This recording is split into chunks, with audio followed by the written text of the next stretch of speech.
Yes, we can start. Okay, so that's a great pleasure to host for this ECLT seminar. Professor Roberto Zicari. Zicari is Professor of Database and Information System at Goethe University Frankfurt in Germany. And he is also leading the Frankfurt, he's contributed to found the Frankfurt Big Data Lab at the same university. And he is now developing a methodology for the ethical assessment of AI, and we are keen to listen to you, and we thank you very much for giving this lecture, giving this seminar for ECLT and for other friends of yours and ECLT friends. Okay. Thank you, Teresa, and thank you for the kind invitation, and good morning, everybody. It's a pleasure to be talking about our work. In particular, this is a very new presentation because I decided to give a few details of the experience that we have done in the course of the last year, working on an assessment called Z-inspection, which is an holistic and analytic process to assess ethical AI. This is a work in a team. As you can see, we are a number of people, very grateful that we can work with a qualified number of researchers from various fields. As you can see from at least the affiliation, is a truly interdisciplinary team, and you will understand why by going through the slides where I will show the kind of work that is required to assess an ethical implication, societal implication of an AI system. So as you can see here, we range really from computer science to domain experts in public health and cardiology to philosophy and law and regulation. One of the reasons why we have people in the domain of healthcare is because we have been working on assessing a real AI system, a real product in the domain of cardiology. So what is the motivation of this work? We wanted to address the concern for the ethical and societal implication of artificial intelligence systems. And there are many possible ways to do that. One is, for example, to have the AI system be audited for harm by what we call investigators. So when we look at the ethical and societal implication of artificial intelligence systems, and this is a good quote that I took from my colleague, Rafael Calvo, that did a recent paper, you really have to consider not only the technology, but anything around it. As you can see, this is really, it could really range to the nearby to the whole planet. So it's also important to define, as you will see, what kind of boundaries are we talking about when we want to define an assessment. But these are really holistic things. So I look at the status quo. By the way, all photos are mine. And when we look at ethics, we always have to consider what is our view of the world. And our work is actually rooted in contemporary Western European democracy based on fundamental values. I'm quoting a paper from Professor Christopher Hodges from the University of Oxford. Basically, the essence of a modern democracy is based on respect for others, expressed through support for fundamental human rights. So if this is our view of the world, we look at what has been done so far in terms of ethics associated with data, for example, and in particular for AI. We follow the work of the German Data Ethics Commission, was established in the middle of 2018 with the mission to develop within 1 year an ethical and regulatory framework for data, algorithmic, and AI. It was co-chaired by Christiane Wenderhorst and Christiane Wuppen, and they presented their finding a year later in 2019, including ethical guidelines and 75 concrete recommendations for action regarding data and algorithm systems. Why am I quoting that? Because data-driven technology also for them includes AI. And what I think is very interesting for our work is especially these two parts. Ethics of handling data and data-driven technology, including AI. And this is also very important. Ethics of the digital transformation in general, including issues such as the platform economy of the future work, which goes beyond technology and has more on repercussion on society. This is a quote. You can actually download a copy of the slides of a presentation that Professor Wenderhorst did recently in our series of lectures. What they look at general ethical principles. These are human dignity, autonomy, privacy, security, democracy, justice, solidarity, and sustainability. This principle, a general ethical principle, not necessarily specific for artificial intelligence. As such, they're valid and good. If you look at something more specific on AI, and we stay, as I said, within the context of Europe, the European Commission has commissioned a number of independent high-level experts called High-Level Experts Group on AI to work on defining ethical principles specific for AI. They did the first report that will very soon be revised. I think in the middle of July, they will come up with the second version of that. But for the one that we have, which is basically quoted here, they look at 4 ethical principles rooted in fundamental rights. The first 3, respect for human autonomy, prevention of harm, fairness, is something you can find in bioethics. And they have this one here, explicability, which is kind of new as an ethical principle, taking into account that most of the AI, especially in deep learning, is opaque. So you don't really see what is inside. And since you can't really explain, this becomes one new principle. But if you look at this principle, how to make it in practice is not very easy. And also, every time you have principle, there are tension between these principles that need to be taken into account. So the way they did it, and now it's interesting because now they don't use ethic as a word, but they use trustworthy artificial intelligence. So they switched the gear, and this high-level expert group presented ethic guidelines for trustworthy artificial intelligence, which basically covers 3 areas. Should be lawful, so respecting all applicable laws and regulations. Should be ethical, respecting ethical principles and values. And it should be robust, from a technical perspective, while taking into account its social environment. Basically, they concentrated on these 2. They do not cover this part. So they assume that law is different by country, so they just focus on the last 2. And then they come up with a set of requirements. I'm pretty sure they will revise those in the new document, but it's not yet available. If you look carefully at these requirements, you will find some of the ethical principles that the German Data Ethics Commission listed as ethical principles embedded into their requirements. I read it for you. Human agency and oversight, which basically include fundamental rights, human agency and human oversight.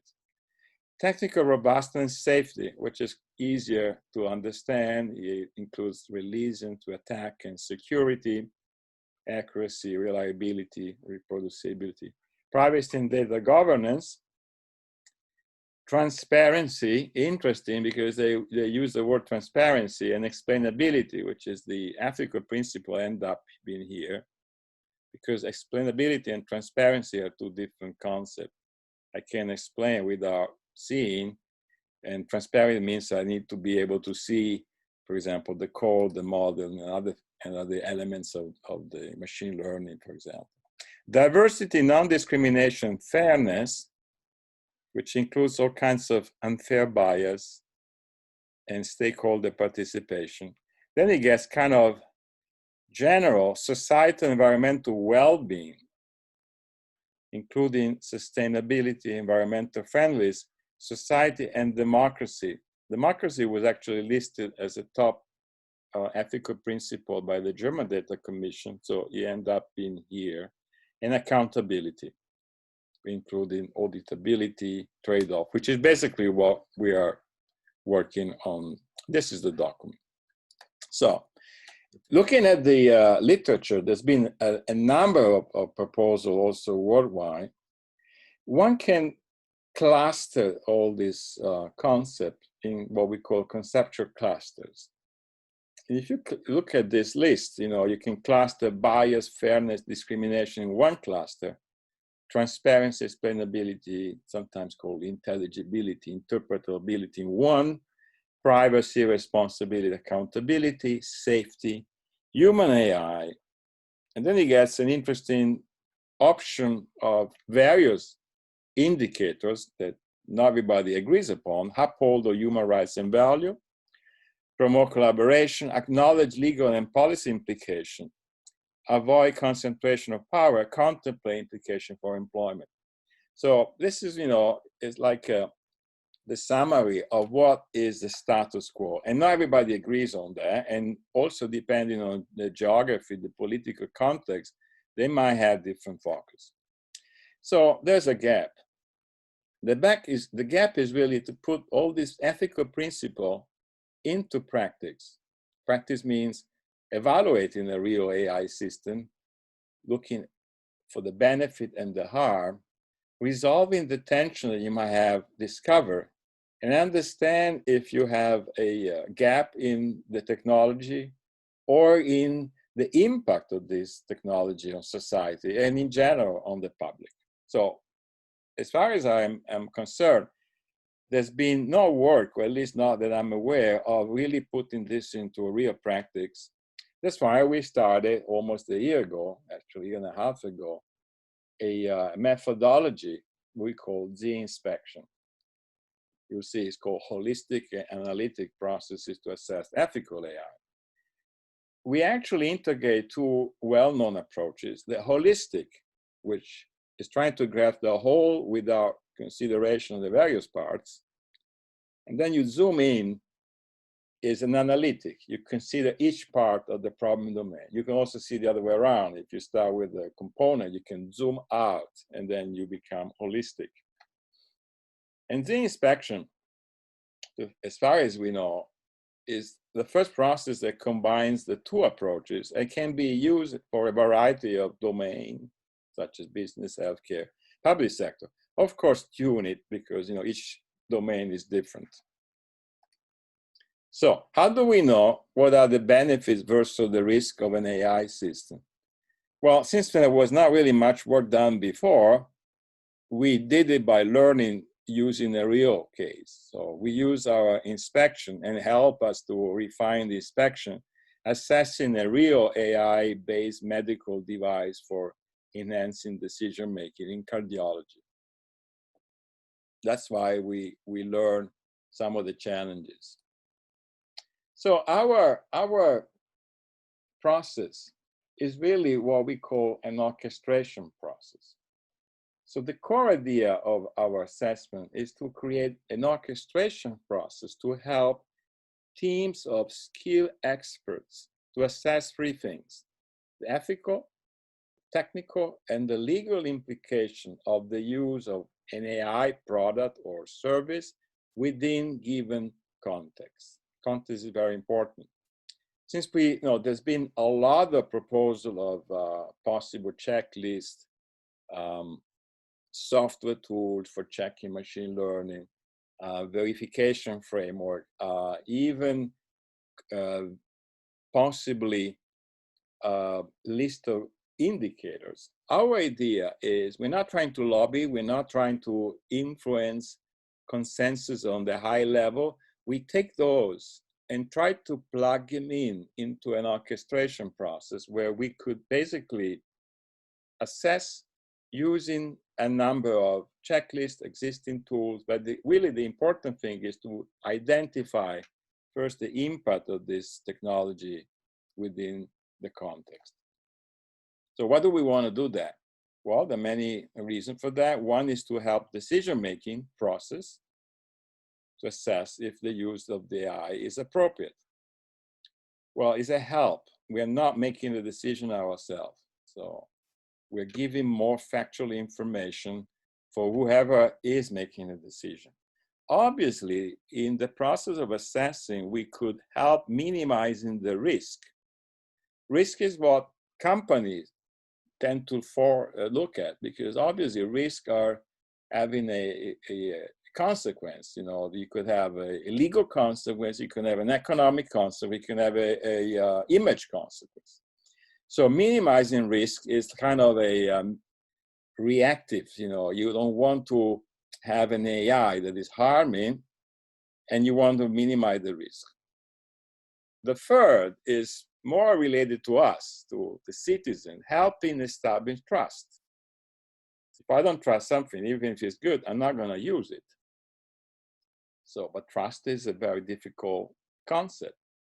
Help improving the design of the AI from a social, legal, technical viewpoint. If we have access to the designer of the systems, then we have a chance to either help them in the process of designing or testing, or afterwards giving them feedback to improve. Obviously, the best would be to foster ethical values and ethical action and stimulate the kinds of new innovation, which is done in different domains, like, for example, in the food industry, when you look at sustainability or the supply chain, fair trade, you can decide, and you have certain values. Normally, people don't look at the afterwards. When you buy a product, for example, that is fair trade, you track the supply chain until it arrives to your place, but then nobody look at the implication. Even on energy consumption, when you buy a fridge and you have a label that says is green, low energy consumption, nobody's going to come in your house and after 3 years checking if your fridge is still at that level. Something else is different when you have to, by law, bring your car for inspection. That's by law defined. So you're supposed to bring your car, depends on the country, every year, every 2 years, for security inspection, because somebody decided that that's really critical. Who could be benefiting for an assessment? Many people, and that's a long list. The obvious one are designers and engineers, but then you start having a number of people, and normally people don't look at marginalized groups or journalists and communicators, because somehow there's kind of a gap between all these words. The tech industry is focused on technology, the regulator is focusing on setting rules, the lawyers are setting laws, and the public is kind of left to decide if it's good or not without really having a knowledge of that. So this work that we've done could be used either as a part of AI ethic by design, and I think it would be really most of the cases, is what we call ethical maintenance. If the AI has already been designed but is not yet deployed, maybe a bank might want to have a double check before making it in production because they want to minimize risk. Or if a health institution like a hospital or any other institution has deployed a software based on AI, maybe for detecting a cancer or any other thing, it's important to understand what are the ethical implications, because it has to do with people. So that could be, several scenario usage. So what is the philosophy that we have behind us? We call it mindful use of AI. And really, there's a strong belief, we strongly believe, I especially personally strongly believe that we are all responsible. And we are responsible at various levels, the individual, the collective, and basically we can make a difference. So, of course, this is a tiny contribution, but we would like to think of the inspection as a way to establish what we call a mindful use of AI with even a tag. So, but before we start, there's a number of things that need to be clarified. And most of the time, these are not really mentioned in any technical paper because these are issues that are very delicate. So who, why, whom?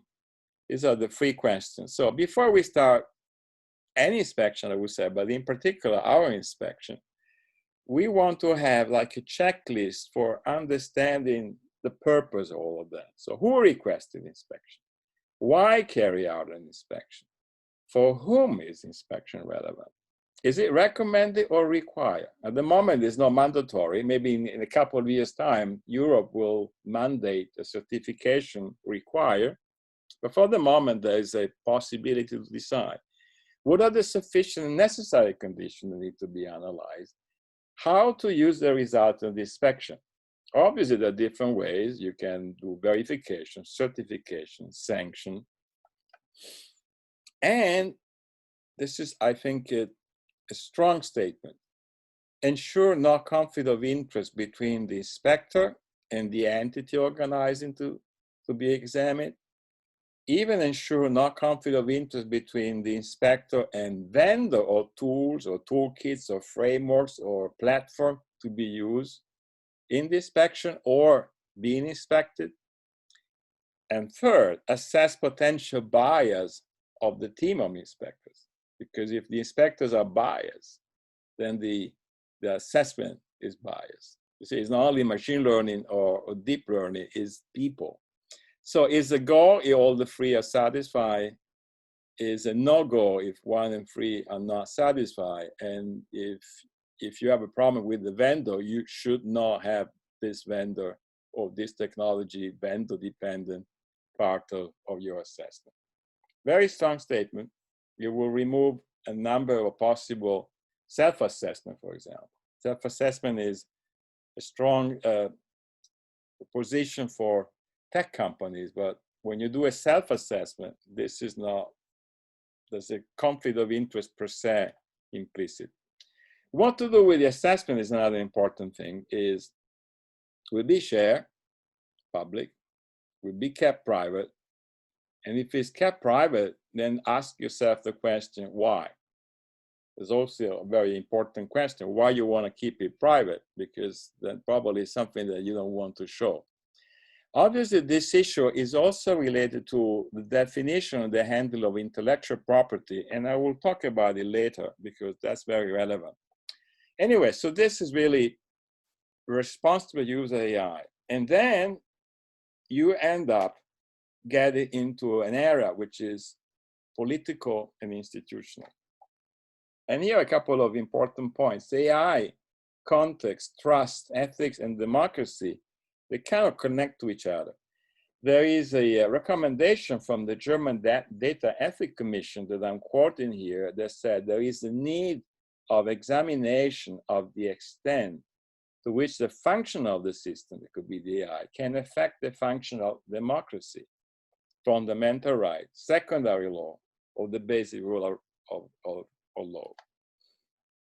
So the first question that we need to ask, and I never seen being mentioned in certainly technical papers, but even in policy papers, is what if the ecosystem that we are trying to assess is not democratic? Now, ecosystem in our definition is part of the boundary of the inspection. It is whatever is around the AI, including people, processes, and it has a connotation on geography and political. So this is an important question. So we strongly recommend that the decision-making process as to whether and where AI-based products and services should be used must include as an integral part the political assessment of the democracy of the ecosystem that define the content. We understand that this could be a very debatable point, but it's really worth to be mentioned upfront before starting any kind of discussion of if I want to assess something and why. One of the interesting things is that you think about it, when you have an AI system, it is embedding ethics into a software. So when designing, training, and testing an AI system, for example, a machine learning algorithm or a deep learning, we actually do embed into the system notions such as good, bad, in case of healthcare, healthy, disease, mostly not in an explicit way, and mostly done by people that are not trained in the domain. Here's a nice quote from a colleague in ethical of healthcare and AI. In case of medical diagnosis or treatment recommendation are being deferred to machine learning algorithm, it is the algorithm who sets the bar about how a disease is being defined. This is very connected to the discussion before, because somebody has another ethical value or principle, then is embedded into, for example, a medical device that is AI-based. I want to mention that there are some proposals for probably giving AI some kind of scores or labeling. We didn't do any scores or labeling, but I want to mention that in case, you know, the consensus would be to do a scoring, which is basically assigning a numerical value to certain criteria. It is fair, does it discriminate, is explainable, green, red, or yellow. You could see some kind of analogy with energy consumption. Then it's important to ask yourself, you know, when you want to have that, why, and who is really related to. It could be before deployment, so you buy an AI with some labels. So these are static. But if after deployment and somebody has to do a so-called post-ante ethical inspection, so looking over time, then this scoring gets very different than what you do when you buy a fridge. Somebody has to come in your house and every, let's say, 6 months, double check if your fridge is still low energy consumption, a bit what you do with the car. So another kind of delicate point is, what if AI consolidates the concentration of power? Now, this is again a quote from the German Data Ethics Commission, which is basically looking at the danger of, there's a benefit, of course, but there's a danger that data economy becomes in the hands of few concentrated power. And they say efforts to secure digital sovereignty in the long term are therefore not only a requirement for political foresight, but also an expression of ethical responsibility. I take the last part, ethical responsibility, and then question is, should this be part of an assessment? We think the answer is yes. Again, this could be debatable, surely with great opposition from certain representative of certain industry, but it's important to look at these issues. This relates to also, before even starting assessing, you really need to define clearly what it is and how to handle intellectual property. Because intellectual property is really something that will have an impact on the assessment. So if you end up needing to do code reviews, to go to the software code, if it's possible, there are a couple of things that you need to double check whether it is possible, what are the consequences, and especially there is a clear trade-off between disclosing all activities of the inspection versus delaying them at a later stage or not disclose them at all. So you see, intellectual property can be played also to block an assessment. So that's why we need to be aware of that and then see whether we can still assess looking at the AI as a black box. So anyway, our Z inspection is focused on three parts: ethical and societal implication, technical robustness, and also take into account the legal and contractual implication. Of course, legal and ethical are two different things. Well, obviously, the ethical are kind of influencing the legal, and the contractual implication are the daily thing. So in order for us to have an assessment, we always need to look at the context where AI is placed. It's not a single element. It's not in isolation. It depends strongly on the domain. It is part of one or more what we call ecosystems. And it has to do with processes, products, services. It's related to people and data. This is key at the end. So before we start the assessment, we try to frame this into a reference model. We call it the Z inspection layer reference model, which has been done quite recently by some of our working group. And it's an attempt to fulfill the needs to establish a framework that help us to identify where ethical actions are located and if it's connected to legal, regulatory, or it is part of a contractual obligation, and so forth. So we come up with this example.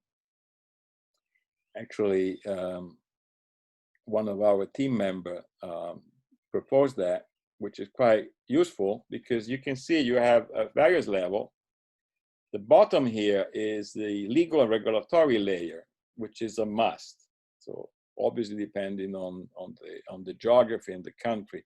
Then the entity might have a contractual obligation that are anchored into this framework. And then you start having here assessment, for example. At the moment, it's still voluntary. And these assessments are strongly connected to societal and ethical value. Of course, this is influencing each of them. So there's an interdependency between this. For us, it's a useful model. Just to give you an idea, the legal one could be, for example, action necessary to fulfill GDPR is the law. Now everybody that is doing business in Europe has to comply. Contractual obligation could be any obligation that you are part of or you negotiated and you, for example, are required to do audit or maintain documents. Banks have a lot of those. Other areas are less regulated. Healthcare is also extremely regulated. And then we have our layer, where we are now moving into a space where is not a legal and regulatory must for the moment. I think it will come. So I give it 2 years maximum for the EU to come up with the law for certification. But for the moment, it's still this layer. And on top of that, we have what we call ethical superstructure. Really all these ethical principles and requirements that are really coming from deep values like human dignity, civil liberty, and so forth. So that was a long precondition to start a methodology. Methodology is a lot of work. Here it is. That's the methodology. What I wanted to represent with this is that there's a lot of activity involved in different phases and different stakeholders that I've been trying now to break it up into a process. So the first one, we build a team. First precondition has to be verified. So you see, precondition is actually not minor. If you don't agree on the precondition, you can't even start building a team. Once you agree that you have the precondition, the art is to create a team of multidisciplinary experts that are dynamically added and changed, because life is like that, which is fulfilling certain requirements. Already the choice of the experts have an ethical implication. This is something that is really important, because if your team is biased or has a different motivation, then you will never do a good job. Second thing is create a log. A log is a protocol of everything we do over time. Why do we do that? Well, because this protocol can be shared to relevant stakeholders. It could be shared because the law will require one day, or it could be shared because you want to have some transparency of the process, or because you want to redo action and basically go back to the process and ask. Easy to do, but this is important to have it because in this way you start creating awareness of how you do the work. Third part is define boundaries on the inspection. So in our assessment, we define something called ecosystems. Ecosystem is something that we generalize, a notion defined in this report for the NAFI Foundation. Sectors, part of society, level of social organization, and general public. And we had the political and economic dimension. So ecosystem is basically any ecosystem is a system where the AI has an impact, directly or indirectly. Define a time frame, also important, especially if you want to do an ethical maintenance over time. What are we talking about? Are we talking about once a day, once forever, or for the next 10 years? I think it's quite interesting to anchor into a framework, and again, I am quoting this report from the NAFI Foundation, that look at 3 different timescales: present challenges, near future challenges, long run challenges. Present challenge means I want to basically check now if this AI has a high risk or not, and afterwards I don't care. Near future challenges or long run challenges are really the need of understanding the consequence of the use of this AI system in the near or long time future. The near future is easy, the long run is quite difficult. Of course, we are not the only one facing this issue. There have been discussion on things like nuclear technology and things like that. Also, lots of ethical implications. How do we start? We use socio-technical scenarios. Socio-technical scenarios are created or are given to the team of experts to represent possible scenario of the use of the AI. Of course, you can use it before deployment, or you can analyze and reconstruct scenario of something already deployed. In order to do that, it's very likely that you're going to end up using what is called concept building. I'll talk about it later. This idea is also referred to by the German Data Ethics Commission as a socio-technical systems. Doesn't matter the wording, but what is important that they also mention that is not only the technology, but also the human actors and anything around it. So I think there's a clear understanding that technology per se. Once you have this scenario, we try to identify ethical issues. Most of the time, our experience says that we're not sure whether the ethical issues are really ethical issues or are something else, like a technical things to validate. And for us, we say, well, it could be an ethical issue or it could be a flag. And the distinction is blurred because sometimes the number of experts do not agree or they don't have enough information. So for us, an ethical tension, we take this definition, is tension between the pursuit of different values in technological application rather than an abstract tension between the value themselves. So always apply ethics. And once we had that, we asked our experts to describe this ethical issue, confirm, describe, and classify if such ethical issue represent really ethical tension. And this is done by a number of experts with the goal of reaching a consensus and agree on a common definition of what could be the ethical tension to look at. These are some example ethical tension that are taken from this paper. Some of them are obvious. For example, accuracy versus explainability, privacy versus transparency. Others are less obvious, like efficiency versus safety and sustainability, personalization versus solidarity, which is pretty much actual now in the COVID situation where, solidarity is at the expenses of the personal freedom. So you see, this is a tension that you can't solve it technically. It requires to be first identified, and if they are, then have a different process of solving them. Our experience is that when you put together a number of experts from different domains and different terminology, there's a number of ambiguity that need to be solved. This is also mentioned in this paper. And concepts need to be identified because it could be terminological overlaps, different between discipline. And we are in Europe, so this is less a concern, but if you are across boundaries, then it could be differences in culture and publics. The idea of concept building that was mentioned on paper here is the goal is building a shared understanding of key concepts that acknowledge and resolve ambiguity and bridges discipline, sector, publics, and culture. Scenario dependent on the domain. Sounds actually nice. We did it in practice, and our experience shows that this is a complex iterative process. We need a clear moderation and a setting of common goals to reach and revise at each iteration. Because the first thing is to agree on how to talk about the same language and converge.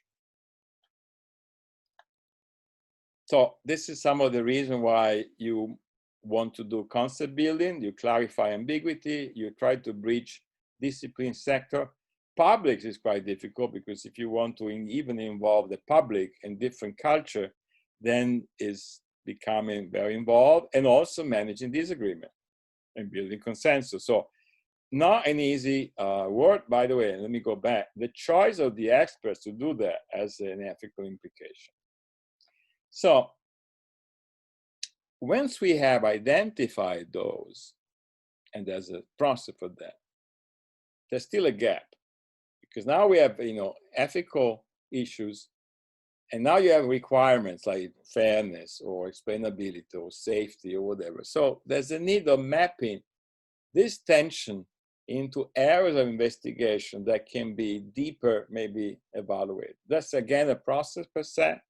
It requires more than one iteration, and it might require again to apply concept building, because the goal is to identify gaps, map conceptual concept different level, and arrive on mapping ethical issue may be flagged to subset of, for example, this. Is this issue related to fairness? Is this issue related to human in AI? Or is this issue related to explainability or transparency? And since we have a cluster here, sometimes this could go through various of the elements that are part of a similar conceptual cluster. This has been done in our assessment. I don't have any time to explain it in series of mapping. And we did some interesting experience on that. Once we agree on that, and we say, okay, now we need to assess fairness, for example, or we need to assess explainability, or what about human in the loop? When we start choosing an inspection methodology, we have 4 options: bottom up, top down, inside out, mix.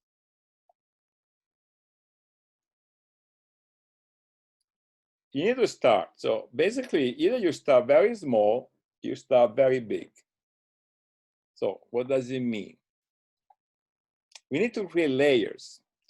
A layer is a subset of the boundary of the inspection considered at a certain level of abstraction, either very big, the macro, or very small, the micro. Each level is a layer, and the layer might be created for each boundary. You might have a number of layers. You go up, so you go from bottom to up. If you go down, you go from general to deeper, and your other layers. So here is a small example. This is a macro vision of the whole thing. Suppose that somebody has developed some AI here in this ecosystem. It's now embedded into a product in this other ecosystem. It's being used by processes. Maybe some data goes into clouds here back, and then the result goes here in another ecosystem where this guy is making a decision. So if you look at the whole thing, not only you have a large number of dependency, but you might be overwhelmed of how to start. So if you start macro, you need to zoom in. But you can, for example, start small and take the AI and check only the local environment for number of indicators.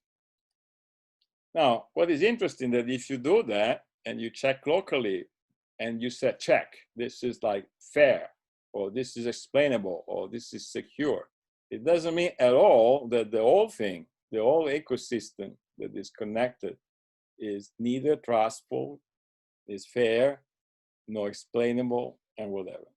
So you see, that's really the issue of where you end up assessing. So the way we work, we create path. Now, what is a path? A path is created associated to a subset of what we discover are ethical issue or something that we are not completely sure. And then we say, okay, ethical issue and flag are now mapped to areas of investigation, fairness, explainability, and the path is composed by a number of steps, and the execution of that is done step by step by team members. Team members can be breaking up in skillful, so you can break up the path in several steps with different team members.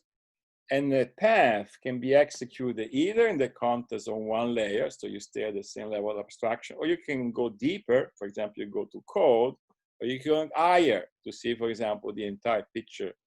And this could be done by a number of ways. It could be done by executing this workshop interview, checking and running questionnaire, checklist, applying software tools, measuring values. So there's a variety of possibility where you can plug in whatever is available or whatever is necessary. So a path is also helpful to describe the dynamic of the inspection, different case by case. The interesting, it can be traced because we have a log, and it can be executed by different teams of inspectors. That's why it's an orchestra, so it's a coordinator, like a kind of a due diligence for ethical. Looking for path, I like this myself, this analogy that when water is left finding his way, find his way.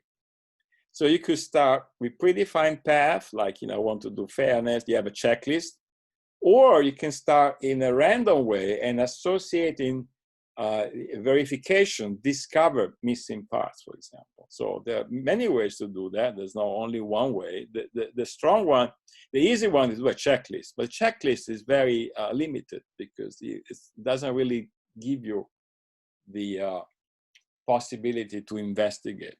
One important path and activity that has to be done in any domain, no matter whether you are in finance, healthcare, or whatever else, is to develop an evidence base.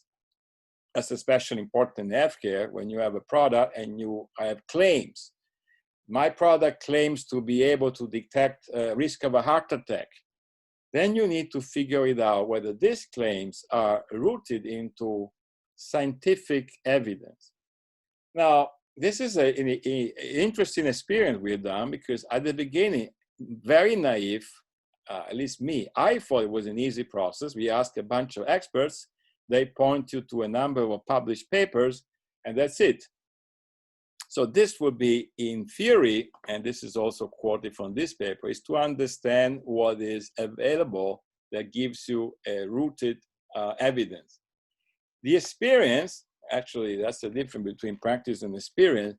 The experience suggests that this is far from being an obvious process. For the domain, for example, where we've been working, which is healthcare, there might be different point of view among experts, so among the experts in healthcare, or what constitutes a neutral and not biased evidence, and who is qualified to produce such evidence without being personally biased.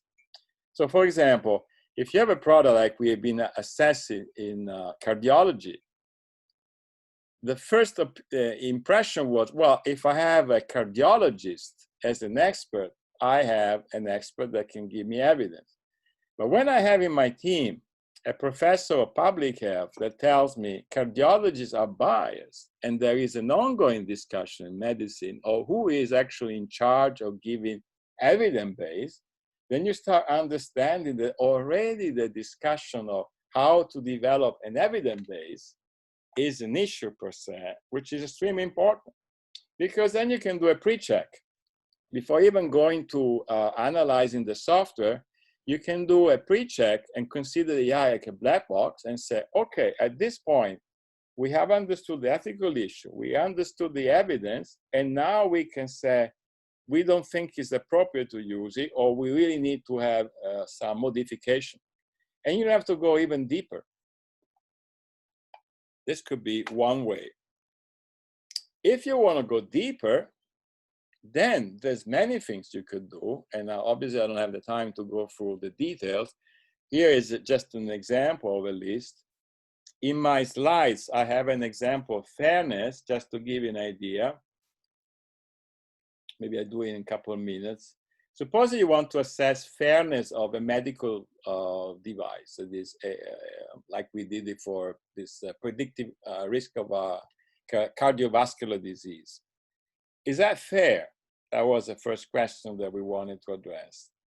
Fairness does not really have a unique definition in ethics. So you have to go from context relevant ethic value of fairness into what does it mean in healthcare, and then how to, if necessary, how do you measure it in machine learning? So there are three levels that are far from each other, and you need to agree here in order to go deeper, and you need to understand where this is anchored here. So in other words, if, for example, you decide to use certain fairness criteria, given certain sources like distributed justice, for example, you might end up having something called equal outcomes, equal performance, and equal allocation.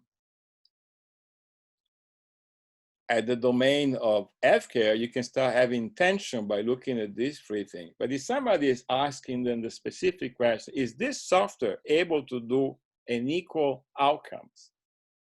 You can't answer that unless you go to the machine learning. And in machine learning, there are millions of possible work being done and a lot of metrics. But if you look here carefully, each of this is a number. Equal coverage, no lost benefit, no worse off.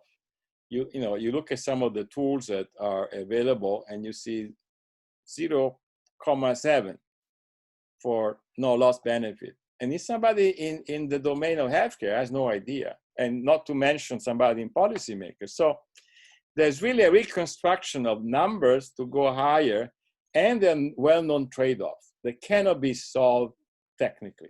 So for example, some of these numbers are in contrast to each other, and somebody in the domain and somebody who understands your reasoning should be involved to make decisions.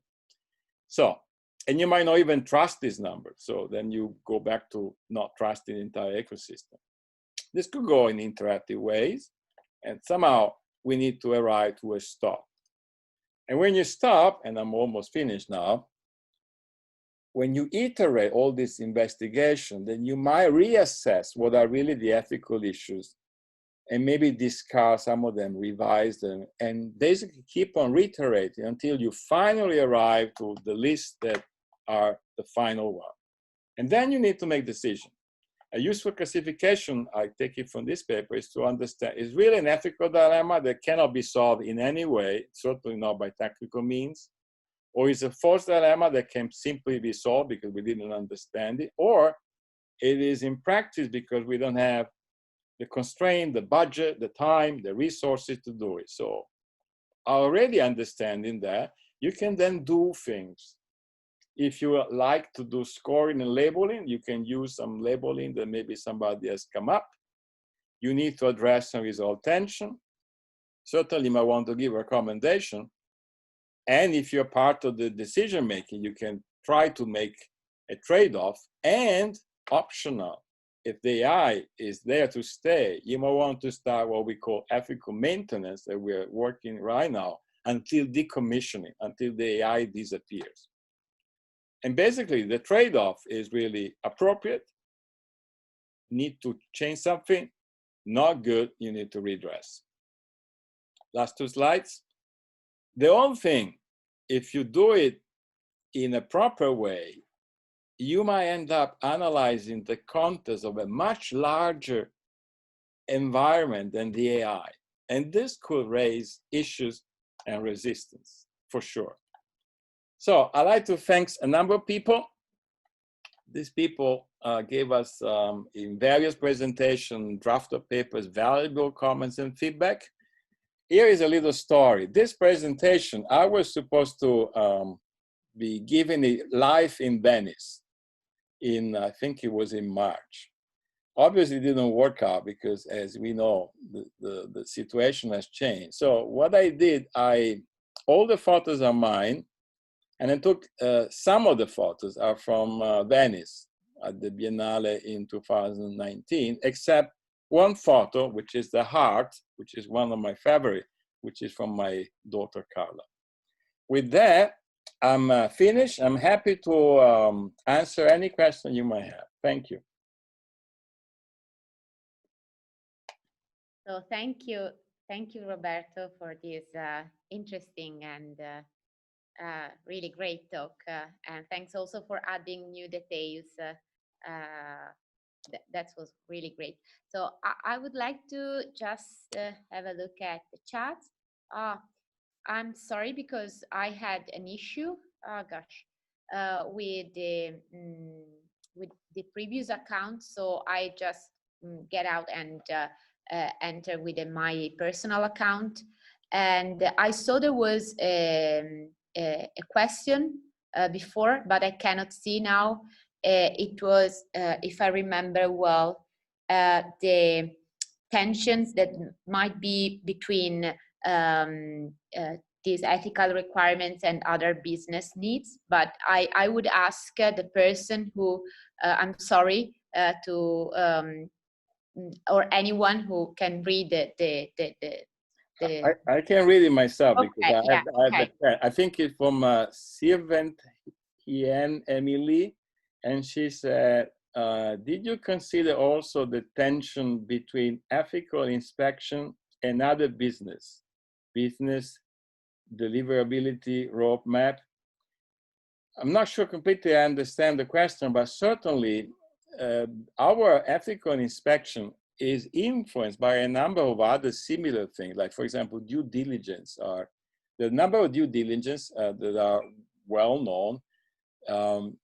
The difference is that normally due diligence for merger and acquisition or for other, let's say, kind of business, they tend to have indicators like business model, size of the market. More interesting is to look at different due diligences that are looking at sustainability, for example, or human rights. There it gets interesting, because then our ethical assessment in philosophy, if you want, is more similar, because then you look at how technology is impacting human rights, how it's sustainable, does it improve quality of life, does it harm people? So I would say yes, and we're very lucky that in our team we have senior people, very experienced working in business. So, and that's why we are trying to also come up with this AI governance, and this layer structure is an attempt for that. Thank you. So I would ask if anyone has questions, can also just raise hands in the and click the button. Otherwise, can talk freely. Yeah, I would have actually a couple of questions, but I wouldn't take the opportunity to ask questions to others. So, okay. Meanwhile, I can just propose my questions. Sure. So I would have first questions about the terminology, because you use the term inspection. And of course, there are, as you said in your presentation, there are many frameworks, many ethical frameworks, and some of them, for example, propose the idea of an audit. That could be an internal audit, but an audit is also a formal terminology, I would say, that is more probably appropriate when you have some kind of entity devoted for the audit, and you have then a certification. So I would like to better understand if the terminology, so the use of the term inspection, is purposefully or not. And also I would like to better understand the distinction between the ethical issues and the flags. And last, I would like to also learn more about the outcome. So what is the practical, the tangible outcome from this assessment? I guess that this also varies depending on the stakeholders involved. But for example, in collaborating with some companies, I understood that for some of them it's important, for example, to end up with a certification.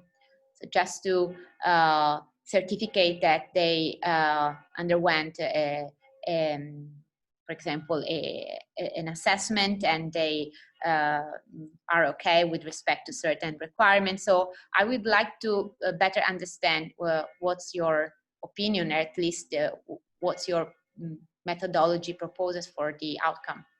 Yeah, very good question. So thank you. I would like to start with the last one, because now that we've been working a year and a half, we do have an output. So we've been assessing a real product. So we've been working with the startup, a German-American startup that produced a device, an AI-based algorithmic device that is looking at the electrical signals of the heart with sensors, and with the three-dimensional process. So it's not the classical ECG, which is bidimensional.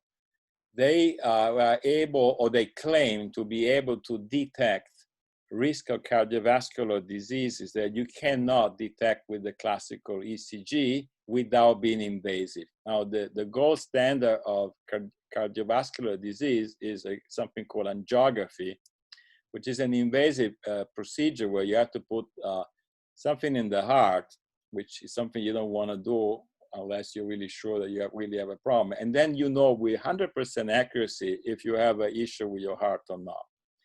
Now, so the output is, our assessment can be used in many ways. For example, at the moment, there is no law that prescribes this company to do any audit, because it's registered in the European regulation as level 1 in the medical device. Level 1 means that it's non-invasive, low risk, no need of any clinical trial.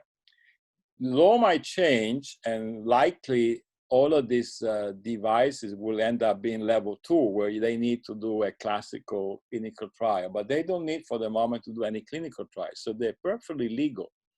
So for them, what is the output of this? It could be a report that we give them and give recommendation and indication of issues that they have.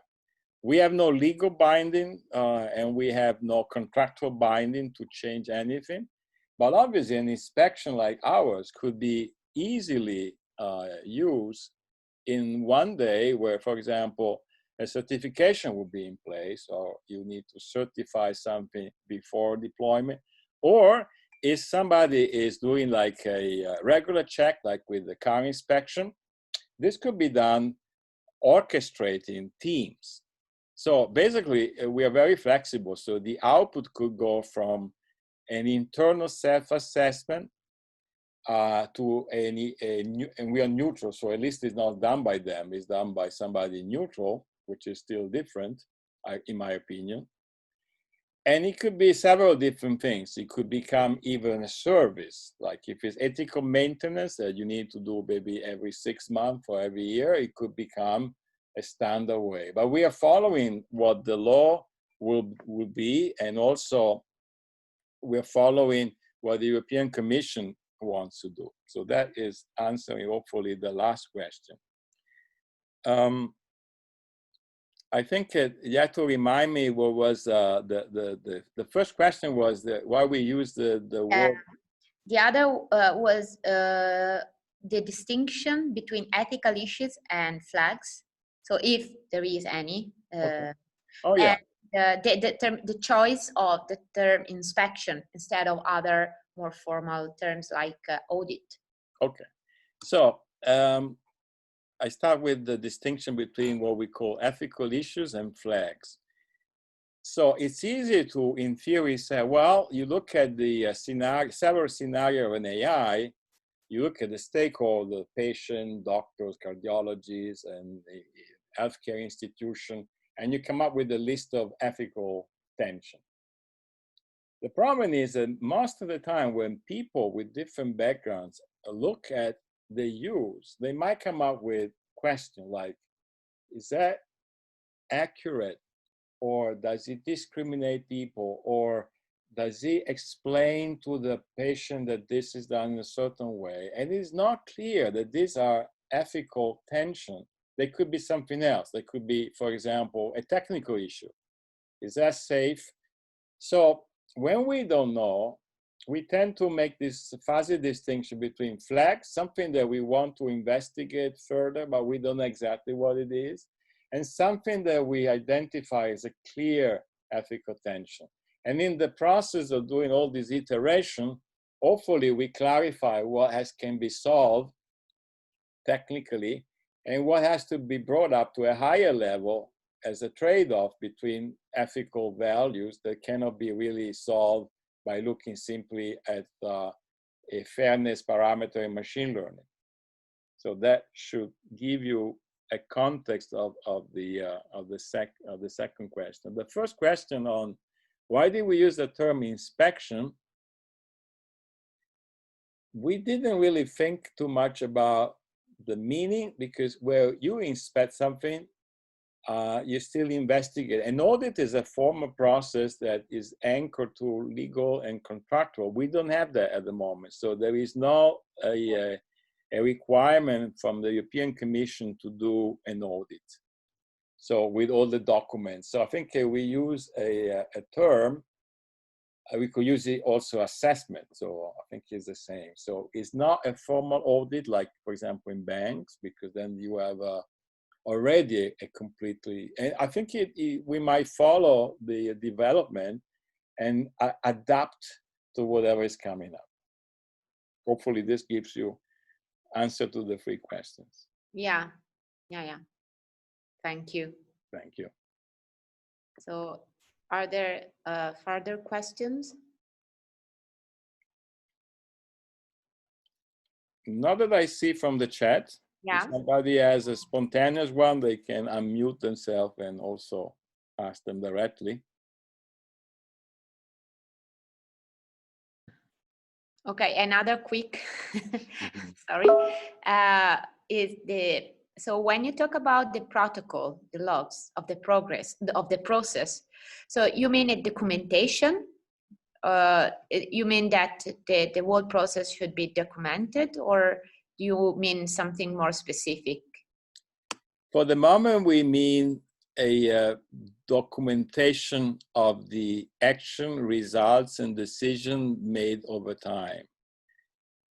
We need to refine this concept by having more cases. So I'm happy to tell you that starting from September, we will be assessing a very interesting use case where AI is used as a service in healthcare in a large city. I don't want to disclose it now because it's not official, but, and then I think we are going to verify how do we use the log, because actually the key is the log is a way for whoever is interested to backtrack and check decisions. Of course, you know, there's no law. So at the moment, we are not forced by law to do it. An audit, obviously, is a different story. So in banks, this is actually, they even do recording of calls. We are not at that level. So, but I think the idea of the log is the beginning of being aware that you need to have a tracking how things have been done, so that you could also decide whether you've done a mistake. Because there's a danger in in any assessment that if you do a mistake in assessing something, you might harm the institution or the company, and so rather than doing something good, you harm it. So, and I guess that this is also a issue of transparencies, which also requires a willingness that transparency is implemented. You know, if the organization is against transparency, probably they don't want to have an assessment done in any way.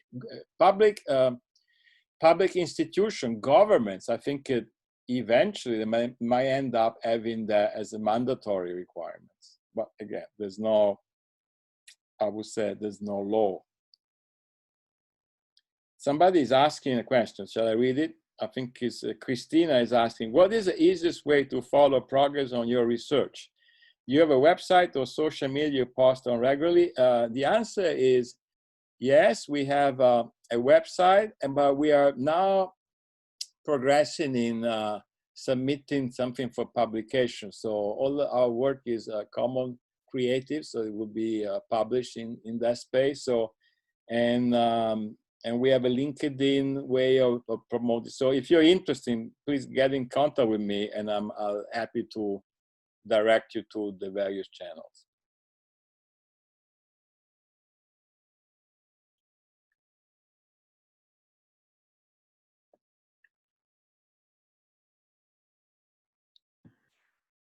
Okay, so